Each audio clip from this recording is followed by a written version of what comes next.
So this is TJ, who I just met, and TJ built the Baja 911, which I spent probably 30 minutes just drooling over yesterday. It's probably the most amazing 911 I've ever seen. It's absolutely gorgeous. So he was nice enough to agree to talk about it a little bit and tell us about your build. What was the idea behind it all? The idea is I spent 9 years building other people's 911s, and being an enthusiast of the off-road, I wanted to do something that was more in touch with what I liked in the off-road scene. And it's not far-fetched because Porsche had a history of off-road racing. Right. So it's not like we did something that's so off-the-wall crazy. They won Paris to Dakar in the 80s, and then they stopped with their off-road racing in the mid-80s. So the whole idea was, man, what if Porsche continued off-road racing into the 90s? What would they have done? What would they have used? So that kind of led to the idea of building it. And did this start as a 964? Yeah, 964 Cabriolet. C4. Oh, it was a cab. So it was a convertible. You see now it's got hardtop. Yep. Several reasons for that. Price of the convertibles are a little bit cheaper than the coupes. They were probably better taken care of. They weren't a track car. And it's really easy to add all the cage work with the top on. Sure. And what is the roof structure? Is it composite? Or? Yeah, everything's fiberglass composite. Okay. The Gen 2 cars will be carbon, but for cost reasons and availability. So you're going to be releasing this to the public to sell? So the whole idea is to build kits. Okay. You basically bring me your 964 and we outfit it for Baja. Is the suspension geometry changed as well? Yes. How does that work? Yeah, so I teamed up with Igor, Triton Engineering, one of probably the most sought after, highly respected engineers in off-road, those trophy trucks, Ultra 4 cars. So I sat down with him, told him the idea, and he was the one guy who didn't think I was crazy. He's like, this is actually a really cool idea. Yeah. So, you obviously are a little crazy, but it is awesome. Right, but it's not far-fetched. Right, so the idea is to keep it, it's a dual sport car, so it has to do street and dirt very well.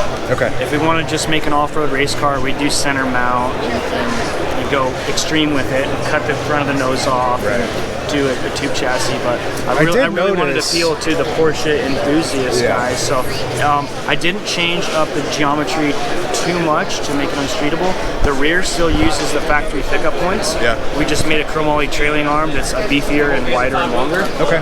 The front changed a little bit just to give us some more off-road characteristics, but we got rid of this McPherson strut setup and went to a dual A-arm. I did that for strength and to be able to push it out. It's 7 inches wider per side. Oh, wow. So super wide. Yeah. And to get 12 inches of travel out of it, all-wheel drive. Inches. And what size tires are you running? Running 30s. 30s, yeah, okay. Toyo all-terrains. Okay. So I noticed in the front compartment all the integration of the tubing and so that front bumper is, I guess, integrated into that as well? So it's kind of hard to see after all the upholstery's in, everything's kind of hidden, which is what I like to do, kind of tidy things up. But there's a whole tube chassis, chromoly, 1 3/4 chromoly chassis, bumper to bumper, that we basically sandwich into the shell, and the suspension comes up underneath. Wow. So I was like, why would you use a cabriolet for an off-road car? Well, we're not using the body for any structure. Okay. Right? It's just basically a skin for our skeleton. So yeah, all the tube chassis goes in top, suspension comes up from underneath, and then we bolt and tie everything in that way. That's incredible. All the components are bolt in. If you're driving and you're slamming into a boulder or a tree trunk, rip the side off, we can send a whole unit rather than try and cut and weld new. So it's all motorsports grade stuff. Yeah, chromoly, 70-75, aluminum built aluminum, all 12-point mil-spec bolts. Wow. So basically the best hardware that we could use for an off-road race application.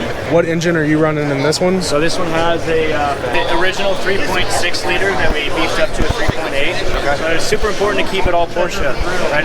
You could LS swap it, tube chassis, and just do a fiberglass body.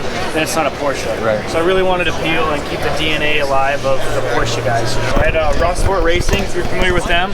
Yeah. Rossport Racing pretty much owns the Porsche world for engine builds. So we hooked up with Jeff, and he built me 3.8. Wow. Independent throttle bodies. 964 base? 964 still. Okay. Independent throttle bodies.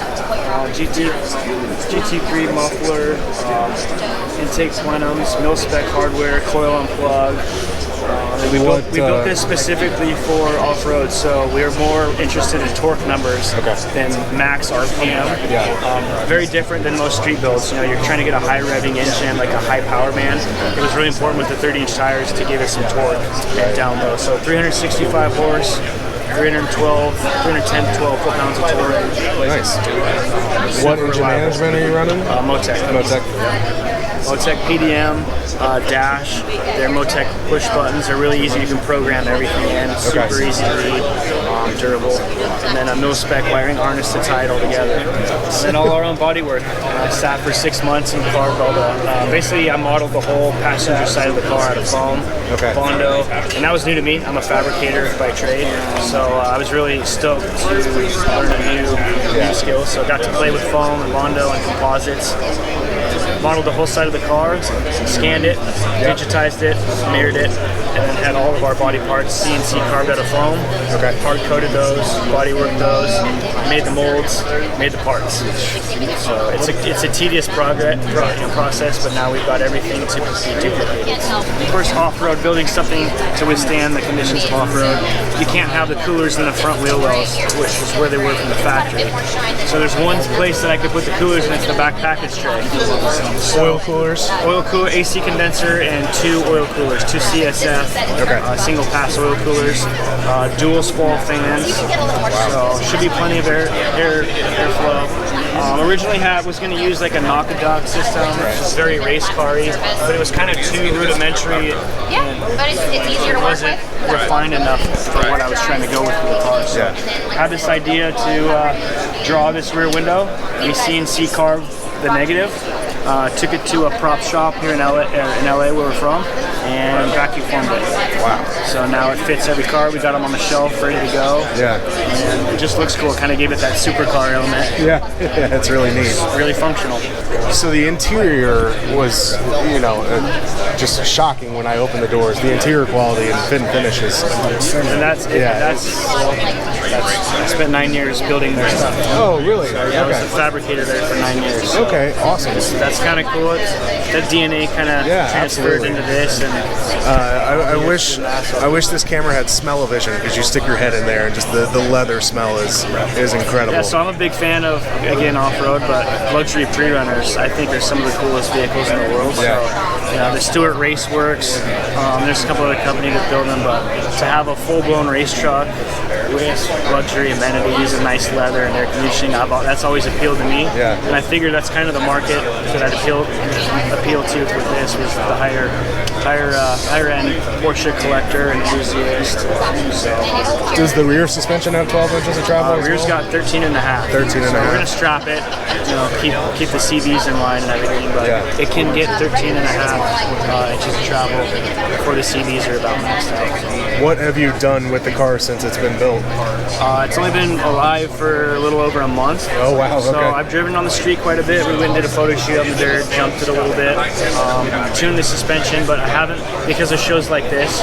We had SEMA, we had a Porsche Experience Center, Porsche Museum show, and obligated to do this. So I had to keep it alive and intact. And was this at the Toyo booth at SEMA?